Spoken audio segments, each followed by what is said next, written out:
Bonjour à tous et merci de suivre ce 6h30.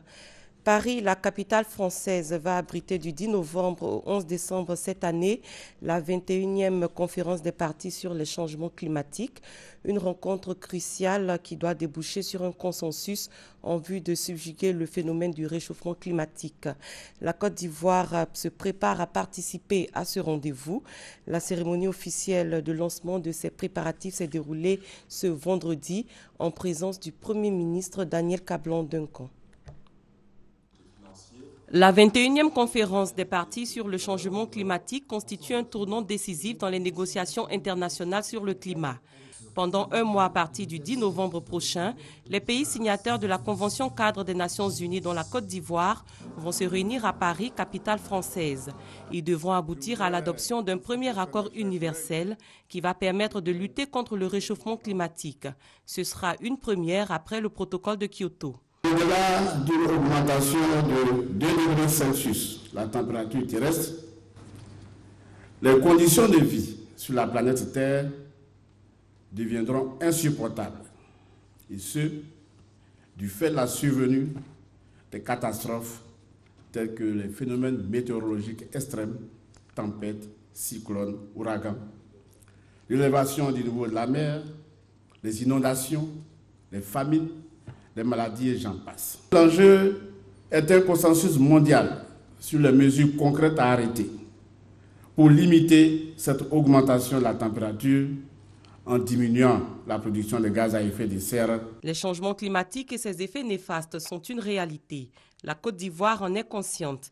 Elle a pris la pleine mesure des enjeux de la prochaine rencontre de Paris sur le climat. L'engagement du gouvernement ivoirien sur la question des changements climatiques vise à apporter des solutions globales et des réponses concrètes pour une préparation efficiente de la Côte d'Ivoire à la COP 21. À cet effet, nous avons pris l'arrêté 224 du 23 avril 2015 portant attribution, organisation et fonctionnement de la commission de préparation de la participation de la Côte d'Ivoire à la 21e conférence des parties, la COP 21, sur les changements climatiques du 30 novembre au 11 décembre 2015 à Paris en France. Cette commission de préparation renferme 3 comités, un comité de pilotage, un comité scientifique et un comité d'organisation au niveau des DAFO, de manière à ce que toutes les parties prenantes en Côte d'Ivoire soient donc concernées. Pour mieux se préparer pour la 21e conférence des parties sur les changements climatiques, la Côte d'Ivoire participe également aux concertations sous-régionales et africaines sur le climat. Le 29 août cette année, le président de la République doit prendre part à Libreville au Gabon au Climate South Initiative, une plateforme d'échange entre les pays du Sud. Yamoussoukro, la capitale politique ivoirienne, doit abriter du 24 au 25 juin prochain le sommet sous-régional sur le climat. Ce 17 mai marque la Journée mondiale des télécommunications TIC et de la Société de l'information. Cette journée coïncide avec les festivités marquant le 150e anniversaire de l'Union internationale des télécommunications autour du thème « Les télécommunications et les technologies de l'information et de la communication moteur de l'innovation ».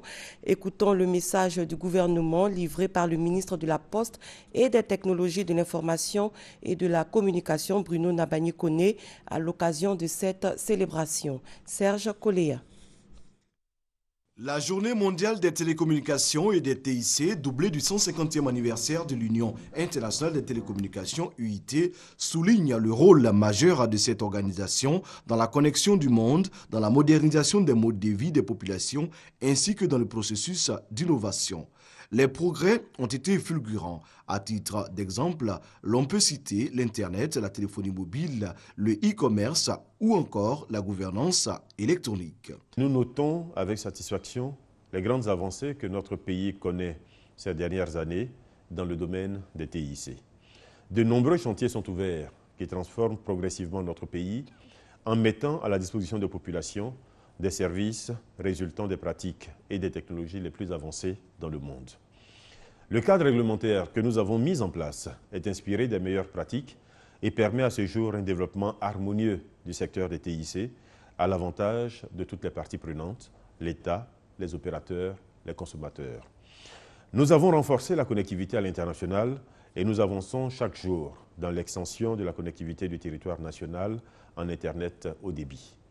Le chef de l'État a procédé lui-même, il y a quelques semaines, au lancement du projet « Un citoyen, un ordinateur, une connexion Internet », confirmant ainsi la volonté et l'engagement du gouvernement de donner aux populations des solutions concrètes en matière d'accès individuel ou collectif à l'équipement terminal téléphonique et ou informatique. L'engouement des populations pour la téléphonie mobile et pour ces différents services, l'évolution des services de banque en ligne, le nombre de connexions à Internet mobile 3G sont les signes du développement des TIC en Côte d'Ivoire. Ce sera bientôt les examens de fin d'année pour les élèves et pour les apprenants du secondaire. Les dates ont été livrées ce samedi. Les examens débutent ce 26 mai avec les épreuves écrites du CEPE, entrée en 6e, pour prendre fin le 20 juillet avec la proclamation des résultats. Le ministre de l'Éducation nationale, Kandia Camara, demande l'implication de tous les acteurs pour la bonne tenue de ces examens. Moussa Konaté. Départ pour les examens à grand tirage, session 2015. Après une année scolaire de dur labeur, le moment est venu de tester les connaissances des élèves. La ministre Kandia Camara appelle alors à la mobilisation de toute la communauté éducative pour la bonne tenue de ces examens. Mes chers collaborateurs, une école tient d'abord par la crédibilité que lui confère son système d'évaluation. Pour les enseignants et les apprenants, c'est l'occasion d'éprouver le contrat pédagogique. C'est un rendez-vous crucial. Nous entamons donc ce jour une étape décisive de notre année scolaire. Pendant cette période, nous devons avoir à l'esprit une exigence à laquelle je tiens par-dessus tout, le professionnalisme. Agir ensemble pour des examens de qualité et une école performante. Thème de cette cérémonie de lancement des examens, ponctuée de séances d'explication sur la conduite à tenir lors des échéances. On se met au travail, que l'examen est bientôt, l'examen approche. Il faudrait que nous soyons vraiment concentrés durant ces 1 mois. Chaque examen apporte ses réalités, donc il faut rester vigilant, c'est le maître mot, et aussi appliquer les consignes à la lettre. Pour permettre aux responsables et administrateurs de mieux superviser ces examens, 26 véhicules de type 4x4 ainsi que du matériel informatique sont offerts. Les examens nous demandent, sinon nous obligent des déplacements à tout moment. Et il faut avoir un moyen pour se déplacer. Et généralement, ces jours-là, c'est souvent la saison des pluies et c'est ce jour-là qu'il pleut abondamment. Les tout-petits du CEPE et de l'entrée en 6e ouvriront le bal le 26 mai. Suivront le BEPC et le test d'orientation en seconde du 2 au 5 juin, les épreuves orales d'anglais et les écrits du 8 au 12 juin. Et pour terminer, les épreuves orales et pratiques du baccalauréat toute série se tiendront du 16 au 26 juin et les écrits du 29 au 3 juillet 2015. L'amélioration de la pêche était au centre d'une rencontre à Grand Bassam. Pendant 2 jours, les participants ont exploré les voies pour réduire les pertes post-capture de poissons et des produits de pêche en vue de redynamiser le secteur. La rencontre était placée sous l'égide du ministre Kobenan Kwasi Adjoumani. Guillaume Zéré, Hermaniami. Ils sont venus du Bénin, du Ghana, du Togo, du Burkina Faso et de la Côte d'Ivoire, pays membres du bassin de la Volta. Ces acteurs du secteur de la pêche qui ont pris part à cet atelier de Grand Bassam avaient un objectif commun, donner leur point de vue et leurs priorités dans la finalisation de la stratégie pour la réduction des pertes post-capture. Une stratégie qui, à terme, devrait permettre la sécurité alimentaire et améliorer la politique du commerce du poisson dans la sous-région. J'apprécie à sa juste valeur le fait que vos ministères vous aient désigné pour prendre une part active à cet atelier qui pour nous est très important dans le cadre de l'amélioration des acquis concernant par exemple la conservation des produits. Comme il a été dit, 30% des produits pêchés ne vont pas à la consommation. La stratégie sur laquelle planchent les acteurs du secteur de la pêche est au stade de finalisation. Elle est élaborée par la FAO, le Fonds des Nations Unies pour l'alimentation et l'agriculture, à hauteur de 5,4 millions de dollars, soit 2,7 milliards de francs CFA. et ses responsables attendent beaucoup de cet atelier. Dans le bassin de la Volta, les pertes post-capture de poissons sont estimées à au moins 30%, ce qui traduit un manque à gagner considérable qui pourrait favoriser la malnutrition. Le président de la République va sillonner le Denguélé du 20 au 24 mai dans le cadre d'une visite. Avant cela, nos équipes nous font découvrir des recoins de cette région. Alexis Ouedraogo s'est intéressé à 2 villages, Iradougou et Sanlakourani, 2 localités dont les populations sont impatientes de prendre leur envol pour le développement avec la visite du président de la République. 17h ce samedi, sur la route de Minignan dans le nord-ouest de la Côte d'Ivoire, alors que s'étale devant nous le charme de gros villages, un pont se dévoile. Les populations de Sanlakourani l'appellent le pont du trésor. Il est l'œuvre d'un fils du village. Il a voulu souffler sur sa terre natale le vent du développement.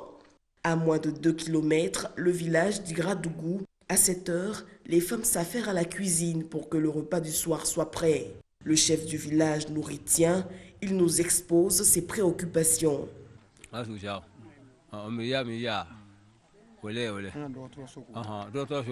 Le problème le plus fort même, c'est à faire des bœufs. C'est qui quittent au Mali pour pouvoir rentrer dans notre zone là. Les gars détruisent tout pour nous. En l'air là, on a le saison pluie, ça veut commencer. Mais tout le monde a peur d'aller dans son champ. Toi d'aller travailler dans ton champ, ils vont venir gâter, tu ne peux pas parler un mot.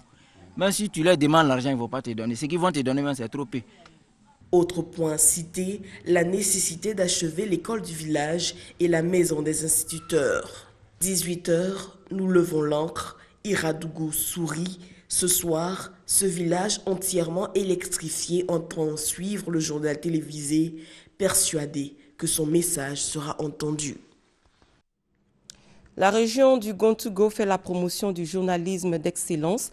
La 4e édition de la Nuit des Oscars de la communication du Zonzan a permis de distinguer des journalistes, photographes et écrivains de la région. Serge Koléa.